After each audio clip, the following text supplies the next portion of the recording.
This episode of the EV Resource Podcast is brought to you by Titan Auto and Tire.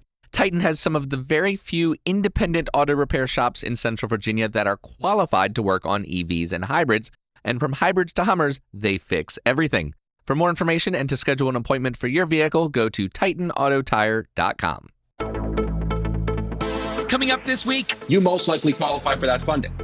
It's not competitive. They're literally looking for people to use it, but nobody knows about it. So and a lot of states go through that. Well, hello, friends, and welcome to episode 172 of the EV Resource Podcast. I'm Zach Hurst, and each week I bring you the latest EV news, information, and interviews with industry experts. And this week I'm bringing you a discussion I had with Ben Nussbaum, founder and government incentives specialist at EVGovt. We're going to highlight some of the challenges and opportunities that exist with government incentives. And what Ben has to share is very valuable because in his role with EVGovt, he helps purchasers of EVs and EV charging equipment win government funding and reduce the financial burden of making the transition to going electric. Ben, it is a pleasure to have you join me on the EV Resource Podcast, and I am really excited to see what we dive into today. Absolutely. Well, thanks for having me on the podcast, Zach. So as Zach said, I'm Ben Nussbaum, and I've worked in the EV industry for about 3 years now. So first joining back in 2020, and I don't know if any of the listeners remember, but that was quite a crazy time for the electric vehicle space with Tesla going crazy, and then so much also happening on the consumer side. So not only with funding, but all these new trucks were coming out, trucks, cars. All the different automakers were competing, and it was quite an exciting time, just generally for electric vehicles. And it was about that time that I got involved, and I was working at one of the tier 2, tier 3 OEMs. And OEM stands for Original Equipment Manufacturers. So one of those folks that were building commercial trucks, almost like the vehicle, like the Amazon truck that comes to your home and delivers, whatever you ordered off the internet. And through that experience, I was working with businesses of all size, so local mom and pop shops, landscapers, local dry cleaning businesses that needed vehicles, and all the way on to some of the largest fleets, being like someone like UPS. And then as well, obviously a little bit on the consumer side, like, folks asking me questions about Teslas and the new, Ford Lightning pickup truck and all that stuff.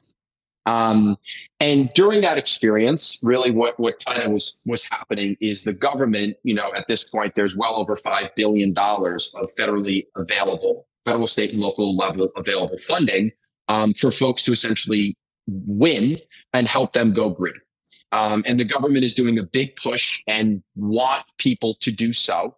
And the reality is that process is just a terrible experience. It's confusing. Nobody knows what's going on. It's almost like applying for a college scholarship. Like, they exist, but, to go out and know where to look or how to apply or do the legwork and actually win those scholarships is just a horrible process. And a lot of people forego essentially that amount of money. So what we do now at EVGovt is we work with businesses of all sizes to help them essentially win that funding for a little bit less so on the consumer vehicle side. So like Tesla comparables that I can touch on, but mostly on the consumer side or on the commercial side, as I should say.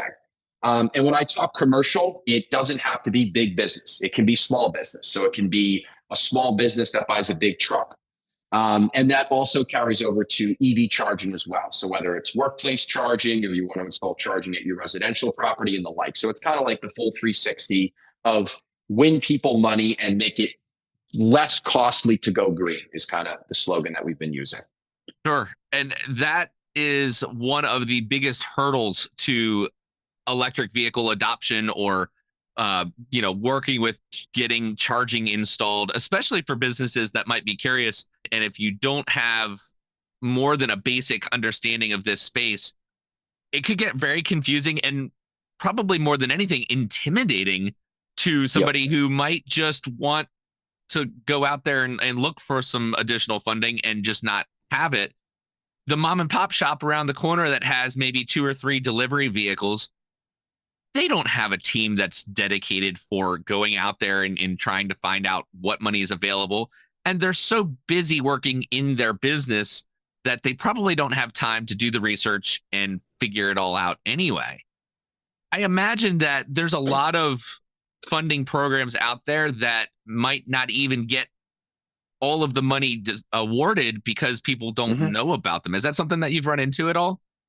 Yeah, for sure. So to your first point here around, it's absolutely true that the biggest fleets and the biggest companies usually have in-house teams that actually deal with this. So they find the programs, they apply, they do all the management of the application process, and then driving to actually funding process. Of course, Amazon, UPS, Pepsi is one of the biggest fleets in the country. There's entire teams that do so. And then obviously there's the rest of us, these, and we could talk, fairly large businesses, but you'd have to have like a really expansive fleet, usually, 5, 10,000 or more vehicles in order for that to really make sense. Right. Um, but the programs also know this. So a lot of these programs, whether it's on the federal or more so on the state and local level, is they build in a lot of different caps and safeguards, essentially guardrails that will enable you as your local landscaper or whatever the mom and pop shop you are, or even a medium-sized business, to actually compete and win funding against Amazon and UPS, right? And some of these, guardrails are such as if you have more than 10 vehicles, if you have more than 25 employees, you are not eligible now. And that actually gives a huge leg up on a lot of these smaller fleets to actually win money. And additionally on that, they know that Amazon is rich, and they are willing to actually pay a premium for a lot of these vehicles. On the small business side, that's not true. And what's nice about that is a lot of these state programs actually build in bonuses for smaller businesses. So if you're a small business and you do less than 5 million in annual revenue, or whatever the number is, you get a 50 or 75 or 100% bonus on funding. Oh, And wow. they actually try and balance it out. So, even for yourself, I know you looked at NEVI funding, like there are parameters built in that won't allow, whatever company to come in and, Tesla just install all the chargers and get all the money and you get it. They don't want that to happen. And they try and make it more equitable, which, to the final point, it really makes it easier to win knowing this. So that's one of the key points here. Sure. And there's certainly money at all levels. NEVI specifically is a federal program, but they give the money to the states for the states to award it. But there are a lot of federal programs that people could apply to directly. Is that right? Yeah, that's right. The probably one of the, NEVI's obviously a super well-known program. Probably the number one most well-known EV situation is the $7,500 tax credit applicable to consumer cars. Like if you go on Tesla.com, there's a banner right across the top educating people on this $7,500 credit. Uh-huh. But what's interesting too is there's also an IRS tax credit, similarly out of the same program, that's geared toward commercial vehicles. And that credit can be up to $40,000. Oh, wow. And this goes for on the utility level, on the local level. Like it's very fragmented, but the money is definitely there. This all sounds like it's great. I mean, there's a lot of opportunity for people to be able to choose from. But if they don't know about it, then it's not really doing anybody any good. How do people find out about programs like this? Or is there a way that they like one source that they can go to that kind of just opens up the door and shows them everything that they could potentially qualify for? Yeah, so the way I answer all these questions is usually splitting it between consumer and commercial. Mhm. So for anybody like and as you go from federal, state, and then to local, the programs usually become more complicated and more granular. Is just kind of how it works. So Okay. so to give someone like specific advice here, like if we're talking on the federal level, if you're looking to buy a consumer car, you most likely are eligible for that $7,500 tax credit that most folks know about. On the federal level as well, if you're looking to buy a commercial vehicle, and usually this starts at Ford Transit, Mercedes Sprinter van sizing, and then grows from there. There's federal credits, and that's the $40,000 IRS credit I mentioned, and I'm sure you could call your CPA or you could even Google it, and that's all public information. Um, Additionally, if I'm a consumer and I'm buying a new Tesla or F-150 or whatever it may be, you can absolutely call on your actual utility company and ask them about funding. So wherever you are located in the country, you can either Google it and go on the utility website, Or you can even call your utility directly and ask them, hey, I'm thinking about installing charging infrastructure, whatever that may be. You could tell them the site. Usually, the address is important, and they can tell you if there's funding available. And sometimes it usually shocks people at how aggressive it can be. And then, as we go on the state and local level, it really comes down to three questions. So if you're ever trying to analyze and saying, am I eligible for this? Like, I don't know what's going on, right? It comes down to where are you located? So, and predominantly where your business is based, but also where your vehicles or charging infrastructure will be located physically on the ground. The second is who am I? So, am I a residential home? Am I a small business? Am I a corporation? Am I a municipality? All of these things are, there's, a school district, there's different buckets of money for all of these different people. And then the last is essentially the use case. So on the charging side, is it private or is it publicly accessible? And on the vehicle side, essentially, what size of vehicle am I looking at? Am I doing urban delivery? Am I driving 75 miles a day? And through that experience, you can kind of pretty quickly narrow down like if you're eligible or not. So I hope that's a little bit helpful there. It's kind of how you should think about really kind of narrowing it down to being like, well, essentially you can block out a lot of the noise if you just kind of narrow down those three questions. Yeah. That makes it a little easier to comprehend and to grasp. I know business owners especially are very busy. They don't have a lot of time to do all of this themselves. What are there resources that can help them? Like, basically, as a business owner, they can just go, all right, I'm busy. I want this. I want to see what my options are, but I need to just call on somebody else, and that other person or company or whatever can just do all of the research, figure it all out, and then come back to me and let me know what can be done. Yeah, for sure. So, one of the big levers here is essentially for folks that may know about it's how much I qualify for. There's a lot of credits out there that are $50 a month, $100, $200, or $500 that for a busy, someone running a business or larger businesses, they usually forego most of this because it's just not going to really move the lever. Sure. But I think what shocks a lot of people is how large the numbers can get. Like, we've gotten money for a million different businesses that, it far exceeds, 6-figure range, right? So, if I'm buying an electric truck and I'm a local landscaper and I want 2 new stake bed trucks for my lawnmowers, in the state of Jersey, California, New York, and Colorado, as you mentioned, those businesses can easily qualify for 100, 200, 500, or even $1 million in funding to put toward these new vehicles. And like I said, a lot of that's going to kind of be, safeguarded by not allowing business to get that. So to your question of saying, is it worth it or is it not? Like, let's start with like a business owner or someone may prioritize trying to win $100,000 credit on their own. That seems like a priority. But, in the case where it's not, there's our resources. I mean, the core of our business is essentially helping businesses win this government money.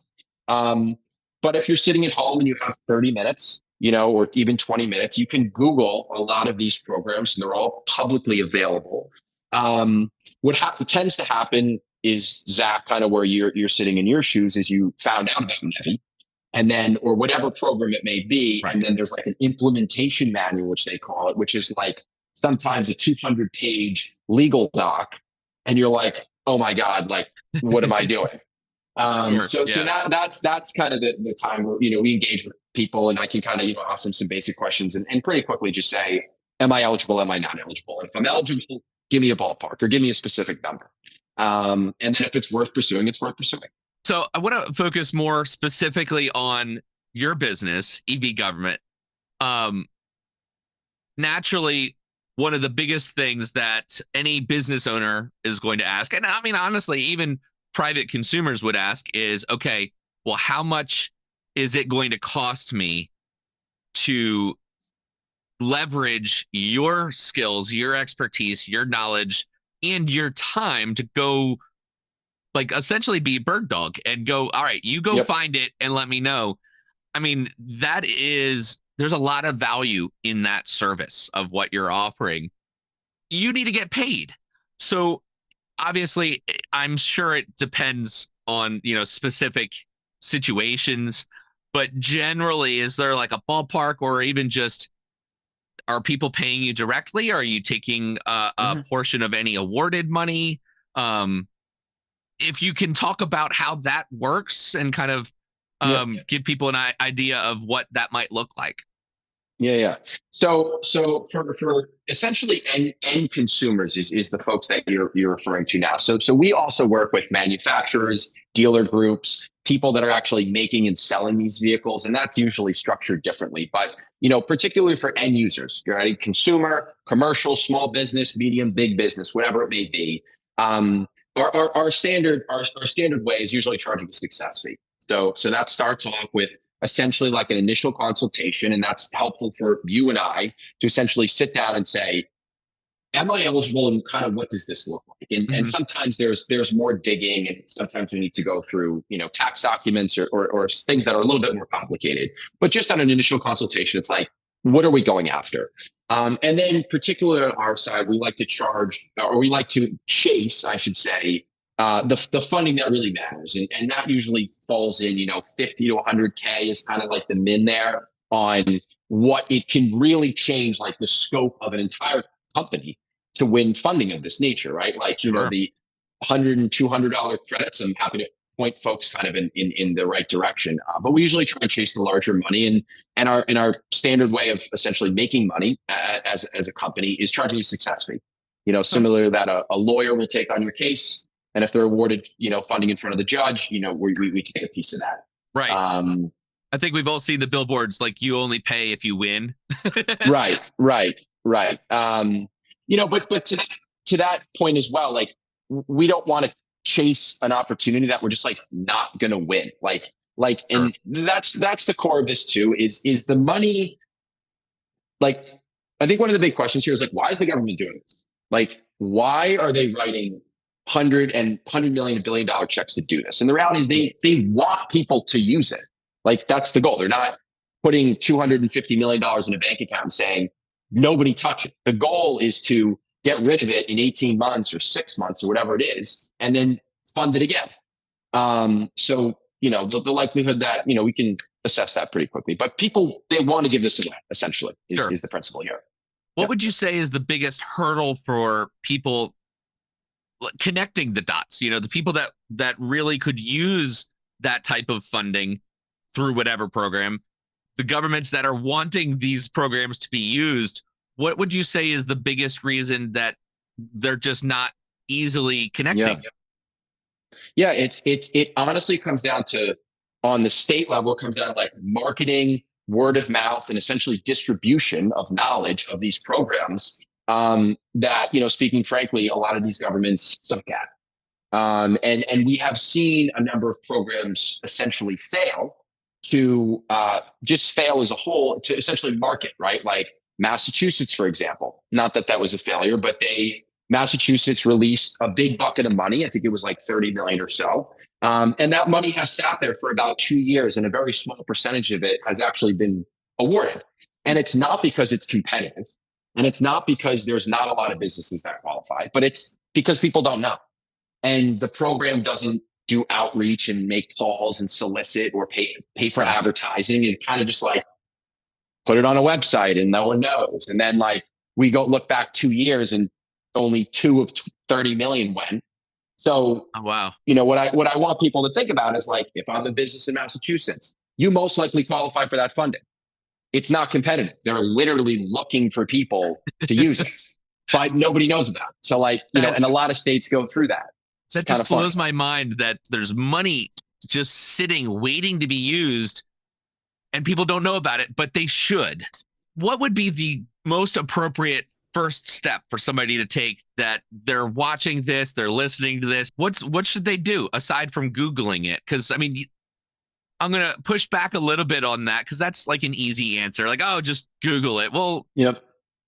I don't know what I'm getting back, if I trust it or not. Right. What's a better first step?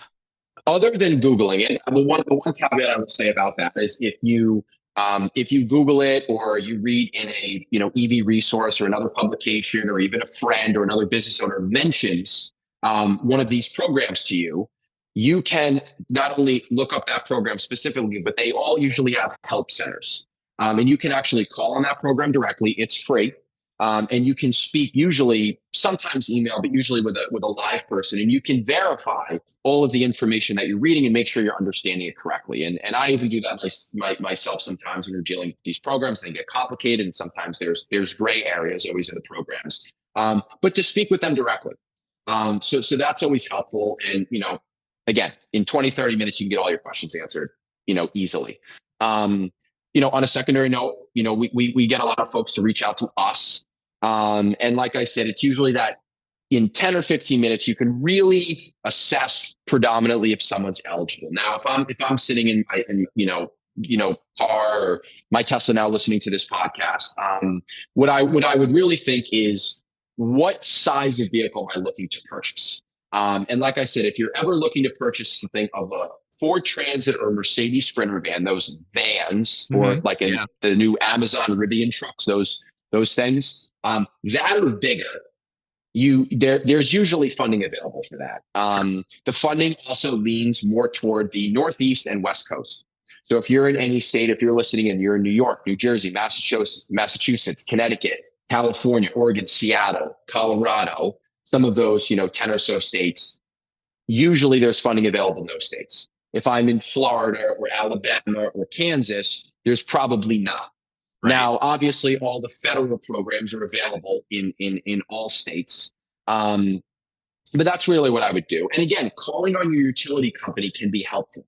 They won't be able to help on the vehicle side, obviously, but on the charging side, and this goes for residential people and also businesses. Call on your utility company and ask them if you qualify for funding. And I think a lot of folks would be surprised at the sizing of the fundings that's actually out there and available. Hey, everybody. I want to take a quick second to tell you about TireRack.com and a deal they have to help you get your car ready for the winter season. Right now, if you use the link in the show notes, you can get select automotive lighting and wiper products up to 30% off. This offer is valid now until December 15th, so do not wait to confidently handle the upcoming season with new lights and wipers for your car. I guess to tie it all together, there's a lot out there that if people haven't started to look for what might be available for them, they should. Because it's definitely going to be, in many times, especially with, as you were pointing out, the larger vehicles, really going to be worth their time. I mean, they're going to save a lot of money versus just buying it outright. To make it easy for people that don't have the time or the energy, or they don't trust their lack of experience, the best thing to do is reach out to you. Go to the webpage. Yeah, for sure. That would be the best way. I mean, I actually don't even know what the form looks like, but you put in your name, essentially your work email or whatever. And once I get that, I can just essentially send you like another form, just a couple of quick questions. Basically, those 3 questions that I mentioned: where are you, who are you, and what are you looking to purchase? And once we have an idea of that, I can provide, again, within 24, 48 hours, just like a sentence or two, just being like, you're eligible or you're not. And if you are, let's learn more, essentially. And then, folks, I think the big thing here too is, like, on the commercial side, the numbers get really big. Like I ended up, back in the day, back in 2021, was working with a moving company, and it was a mom and pop shop. It was husband and wife. They owned it, and their kids helped out. And they ended up rolling out an electric vehicle. They were awarded $45,000 from the state of Massachusetts, bringing the cost down significantly. And it was within a 12-month period. They ended up purchasing another one and winning that funding again. Oh, wow. Cool. And that's a $90,000 check for a small business, and we've seen those numbers, easily 10x from there. Which is great. So, are there any other standout examples that of companies or people that you've worked with that really come to mind as being a major success story? Yeah, for sure. There's there was another gentleman I was working with, actually based out of Brooklyn. And New York is one of those states that actually makes you scrap an old truck to get a new one. And when Mm. I say scrap, they don't want to just roll out electrics, but they actually want to get rid of the dirty diesels. They want to scrap them, which means drill a hole in the engine block and cut the frame rails and throw them in a scrapyard before rolling out an EV. And then obviously the disparity in CO2 emissions between a car never running again and an EV is big. Yep. And we were able to roll him out actually 3 electric trucks of varying sizes, 2 box trucks and one F450 actually, to roll him out for his business. Now, his use case, without obviously using names here, he wanted to win contracts for the government, for New York City, essentially. Okay. And it gave him essentially a priority rating on these government contracts if he was utilizing electric vehicles. Oh, So cool. it was a really nice case where he was actually able to win government money, buy electrics, and then boosting his probability of winning these other city contracts. Neat. That's And, really and again, like I think funding for this guy, I think it was somewhere between $200,000 and $300,000 between those 3 units, which is significant, right? That's worth the time and the effort and the annoyance to go through the process, because that can change essentially the course of the business to win that money. Yeah, certainly. Well, that's really great. Well, I know, we had a certain amount of time allotted for our conversation. Before we end things, I like to dive into who I'm talking with a little bit further with a couple closing questions, if you will. 2 of them. The first is, what do you drive? What vehicle do you kind of call your primary source of transportation? Yeah, for sure. So I unfortunately do not own a car. I live in Manhattan. And so I live in Manhattan, I Uber and I Subway, and I take or I walk. But what I will say is, here and there, I actually rent cars, because when I'm in the city, I got to go somewhere. And I'm sometimes very selective about what I rent. I get to drive different cars. Like just a couple of days ago, I rented a Model 3 standard range, not the dual motor, black, white interior. Fantastic car. It's incredibly quick too.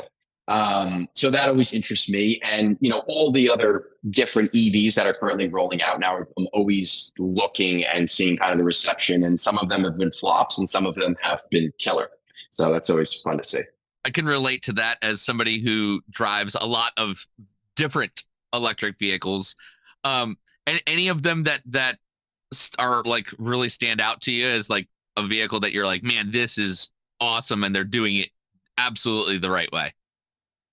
I think I'll tie this back to kind of like the early adopter train, right? So whether we're talking, consumers, and I think what's interesting too is I've driven probably arguably more commercial electric trucks than I have consumer electrics. Okay. But what I will say is it depends kind of on your personal risk tolerance as far as how much of an early adopter you want to be.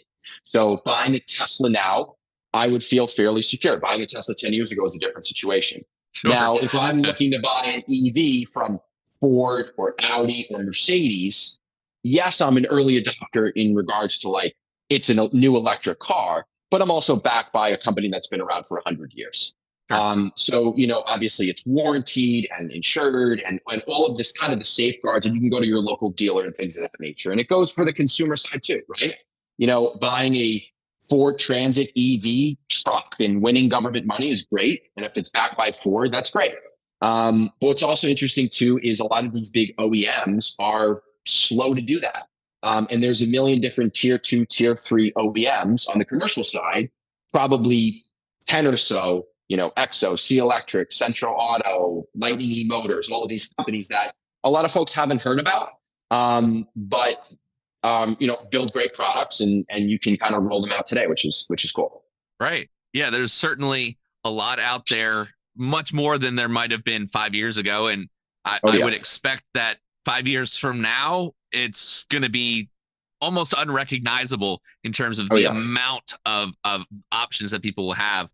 So the second question that kind of will close things out is a play on words. I asked, what do you drive? But this one might be even more important of a question, is what drives you? when you wake up in the morning, what is it that's really your core value that's pushing you along to do what you do? Yeah. Well, I'll answer this question in regards to, kind of EVGov and government funding here.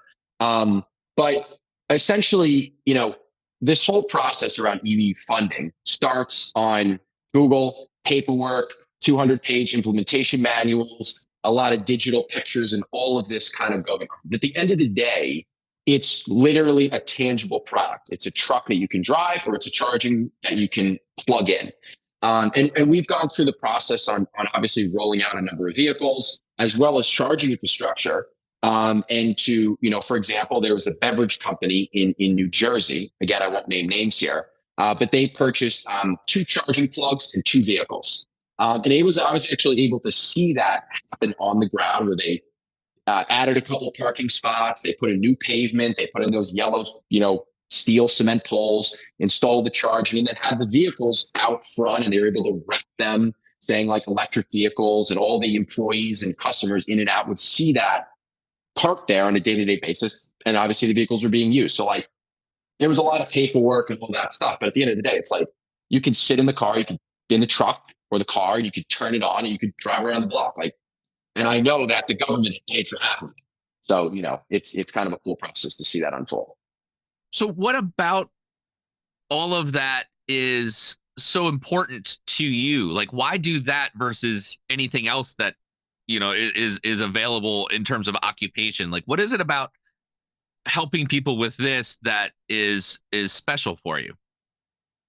Yeah, for sure. Obviously, first and foremost, like electric vehicles right now are a hot topic. Like, we have Thanksgiving coming up, and I know a million different tables across America, like people will be talking about electric vehicles. People will be like, my uncle got the new F-150, or nobody in our family, it's just a conversation topic at the time, which is cool.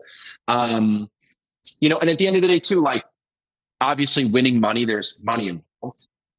But it does make a big impact on these companies. And for many different reasons. Some people, it's like a marketing stunt. They want an electric truck, and they're going to paint it lime green, and they're going to tell everyone, and I've seen that before, and that's great. And, they paint the bumpers green. They do that on school buses. And then there's other times where, hey, can I transition 20 or 30 vehicles of my fleet to electric? And what does that look like dollar for dollar? And then we go for the financial analyst, and you can kind of break that down and show them, oh, this will save you X amount of dollars on a monthly basis. That's cool. Like it's tangible.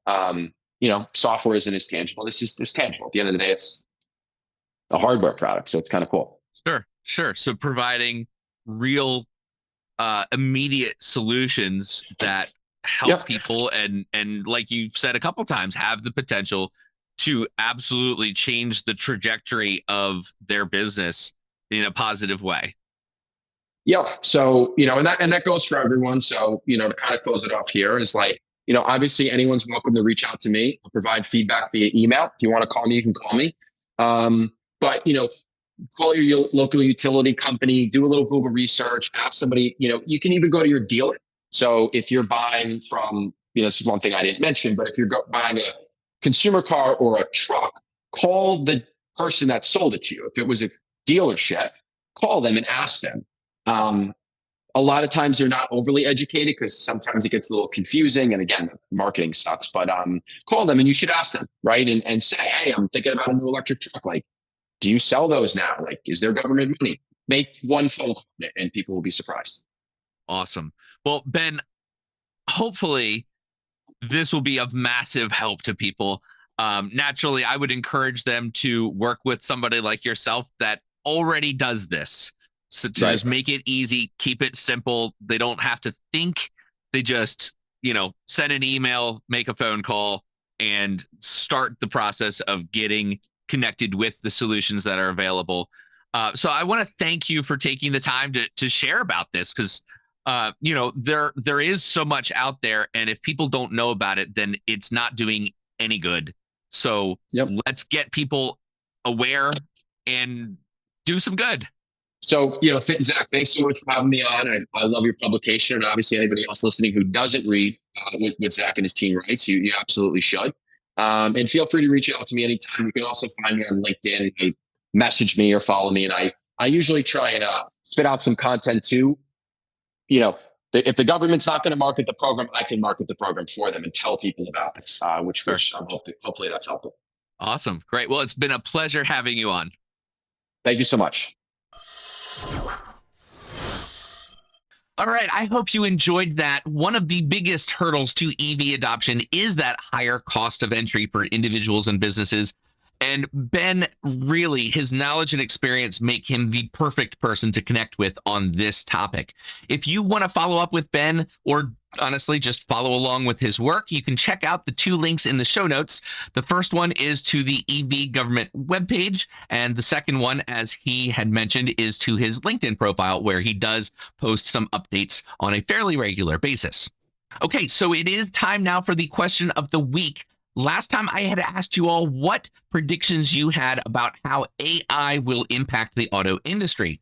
And Charles Hall responded saying, quote, "Another AI false dawn. Like so many previous AI bursts, this will fade to nothing. Self-driving is impressive, but doesn't lead to AGI," end quote. Sharing a contradictory opinion, Rajeev Narayan said, quote, "It's highly likely that we will see a significant proliferation of AI-enabled ADAS, or advanced driver assistance systems, perhaps even level 2 plus, throughout the auto industry. The reason for this is both recent improvements in ADAS as well as higher safety data that may compel regulators in that direction." And he also added, "Once level 2 plus and higher have become more accepted, I think we'll start seeing more autonomous robo-taxis really take off. Until then, they will probably remain the geofenced small-scale endeavors that we have now," end quote. So it seems that we do have some polar opposites on the matter. Charles says it's all going to fade away, and Rajeev says that it's going to get better. I don't know the answer, but honestly, I'd love hearing different thoughts on the matter. Different perspectives from you all really give a greater depth to any kind of conversation on, honestly, any topic. So for this week, I want to know what you all think should be done to better give individuals and businesses access to local, state level, and government level funding. Do we need to have better programs? Do we need better marketing? Or do we just need more people like Ben and EVGovt to fill this space and do what they can to educate and connect? I'll have the question of the week poll posted on the EV Resource Patreon page, as always, and it will be publicly available. So if you do not currently support EV Resource on Patreon, don't worry about it. You can still participate.